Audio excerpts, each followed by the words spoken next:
When a heavy mass is suspended by a string, it is called a simple pendulum. And now I am just oscillating this pendulum in this way. We have taken a scale just behind the oscillating pendulum to see the position of the equilibrium or mean position. We can just locate the mean position at the middle of the left and right maximum. The maximum displacement, this is the maximum displacement.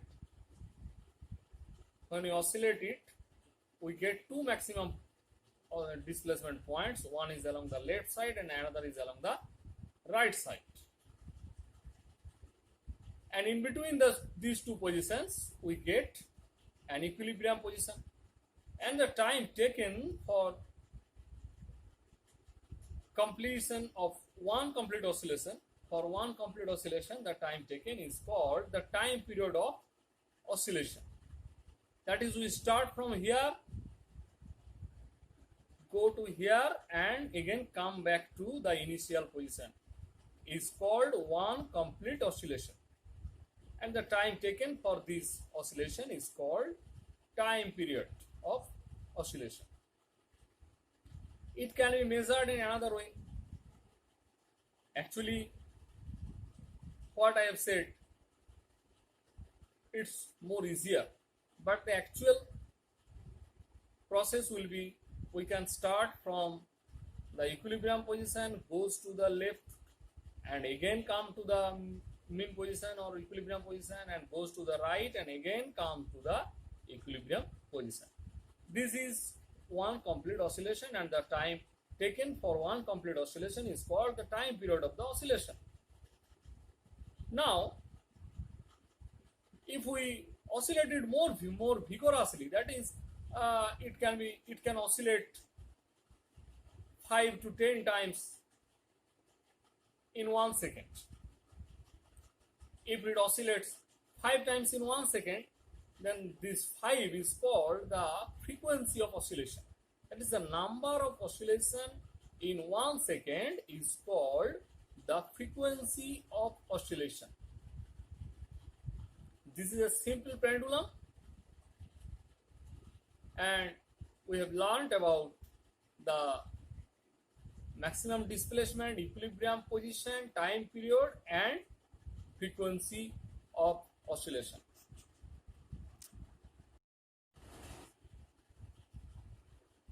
When a heavy mass is suspended by a string, it is called a simple pendulum. And now I am just oscillating this pendulum in this way. We have taken a scale just behind the oscillating pendulum to see the position of the equilibrium or mean position. We can just locate the mean position at the middle of the left and right maximum. The maximum displacement, this is the maximum displacement. When we oscillate it, we get two maximum displacement points. One is along the left side and another is along the right side. And in between these two positions, we get an equilibrium position. And the time taken for completion of one complete oscillation, the time taken is called the time period of oscillation. That is, we start from here, go to here, and again come back to the initial position. Is called one complete oscillation.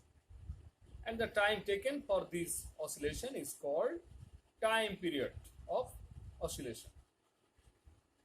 It can be measured in another way. Actually, what I have said, it's more easier, but the actual process will be, we can start from the equilibrium position, goes to the left and again come to the mean position or equilibrium position, and goes to the right and again come to the equilibrium position. This is one complete oscillation, and the time taken for one complete oscillation is called the time period of the oscillation. Now, if we oscillate it more vigorously, that is, it can oscillate 5 to 10 times in 1 second. If it oscillates 5 times in 1 second, then this 5 is called the frequency of oscillation. That is, the number of oscillation in 1 second is called the frequency of oscillation. This is a simple pendulum, and we have learned about the maximum displacement, equilibrium position, time period, and frequency of oscillation.